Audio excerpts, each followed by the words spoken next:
Bonjour, ici Louis-Martin McArdle et bienvenue au Bulletin. On débute cette émission dans l'arrondissement Pierrefonds-Roxboro. Un groupe de citoyens appelé Sauvons Lance Alorme s'oppose au projet de développement immobilier Cap Nature dans l'ouest de l'arrondissement. D'ailleurs, en opposition à ce projet, il y a une pétition de plus de 11 000 noms qui a été déposée au début du mois de février. Alors, pour en apprendre plus sur les revendications de ce groupe, nous recevons Alison Hackney. Elle est une des membres du groupe Sauvons Lance Alorme. Madame Hackney, bonjour. Bonjour Louis-Martin. Bienvenue au Bulletin. Merci. Alors, pour débuter, pouvez-vous nous expliquer quel est ce projet immobilier appelé Cap Nature?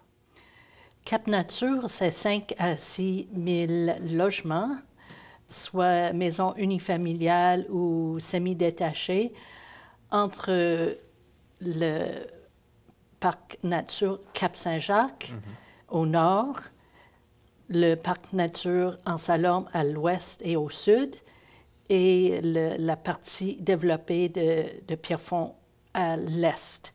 Et ce sont actuellement des champs en friche et des bandes d'arbres. D'accord, qui sont sur ce terrain-là. Donc, le projet immobilier, c'est un projet privé, il faut le mentionner. Donc, ce projet immobilier-là viserait à construire plusieurs milliers de logements sur ce terrain-là. Pourquoi votre groupe s'oppose à ce développement-là? Nous avons plusieurs raisons pour s'y opposer. D'abord, la perte de biodiversité, et ces champs recèlent de nombreuses espèces, certains en péril. 160 espèces d'oiseaux ont été recensées, dont 10, pas moins que 10 espèces de hiboux et chouettes, dont l'hibou des marais, qui est une espèce en péril. Okay. Et de nombreux reptiles et amphibiens, aussi certains en péril.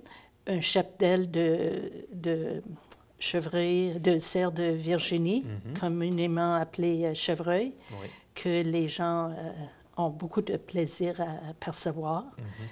La Ville de Montréal, comme vous le savez, a promis de protéger 10 % de son territoire en espace naturel. Alors, comment vont-ils y arriver s'ils permettent un développement immobilier sur un aussi grand territoire qui, de l'avis de votre groupe, a de belles qualités écologiques, c'est-à-dire il faut protéger ce territoire-là, selon vous? Tout à fait. C'est le plus grand territoire, c'est le plus grand espace naturel qui demeure, qui reste à Montréal.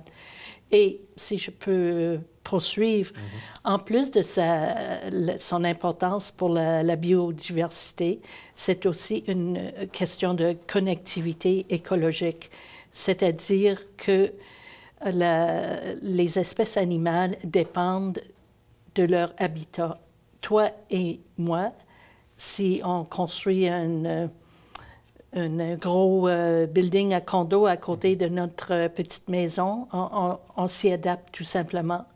Mais les animaux, la faune n'est pas comme ça, ni les plantes. Il n'a pas cette capacité d'adaptation-là. Exactement. Et la connectivité est ce qui permet aux animaux de se déplacer entre parcelles de leur habitat. Par exemple, parcelles de forêt. Mais plus que cet habitat est morcelé, moins il est possible pour les animaux de se déplacer et moins il est possible d'avoir comme une mixité de la génétique, ce qui assure la survie des espèces animales.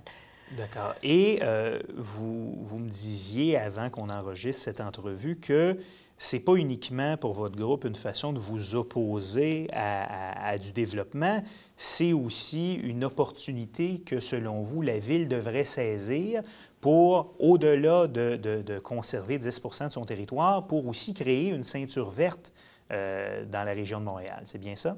Nous rêvons d'une ceinture verte et bleue. Et il y a un mouvement, Ceinture verte, à laquelle adhère la Fondation David Suzuki, le Conseil régional de l'environnement de Montréal, Sierra Club Québec, la Coalition verte. les Amis de Meadowbrook, l'Association de protection du boisé Angel. Donc, beaucoup d'organisations de l'île de Montréal qui sont dans ce regroupement-là. Oui, et même au-delà de Montréal, comme par exemple Nature Québec.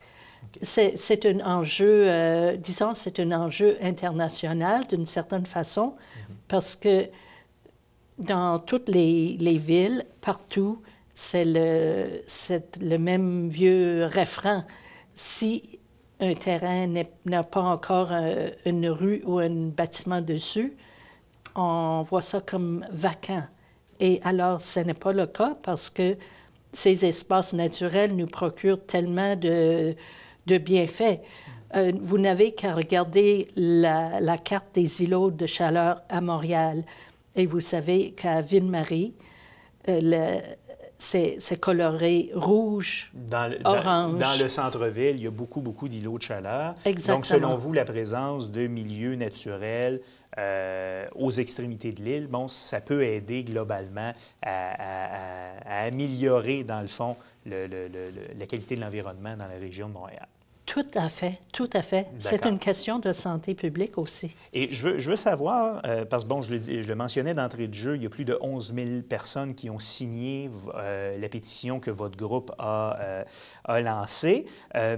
Est-ce qu'il y a eu des réactions de la part, que ce soit de l'arrondissement ou de l'administration Coderre? Oui. Quand nous avons présenté la pétition à l'Hôtel de Ville de Montréal, le maire Coderre, le maire Copeman, le maire Bass ont tous dit la même chose. Il va y avoir des consultations publiques, mais il va y avoir un projet, mais il va y avoir des consultations publiques et à ce moment-là, vous pouvez donner votre grain de sel. Mais ce qui nous déçoit, c'est d'entendre il va y avoir un projet. Donc, est-ce que c'est dire qu'il va y avoir des consultations sur ce projet de développement ou est-ce qu'il va y avoir une consultation sur la valeur de ce territoire et ce que la société veut réaliser? Donc, dans le fond, ce que vous en comprenez, c'est que autant pour le maire de Pierrefonds-Roxboro, Jim Bass, que pour le maire Coderre, le dossier est classé, de ce que vous en comprenez, le dossier est classé, il y aura développement, mais il y aurait toujours possibilité de faire quelques accommodements pour préserver peut-être un petit peu plus de milieux naturels. C'est un peu ça que j'entends. D'accord. Il y aura consultation publique menée par l'Office de consultation publique de Montréal. Est-ce que vous connaissez déjà les dates de la consultation? Non, pas du tout. Nous allons apprendre ça en même temps que tout le monde. En même temps que tout le monde, d'accord.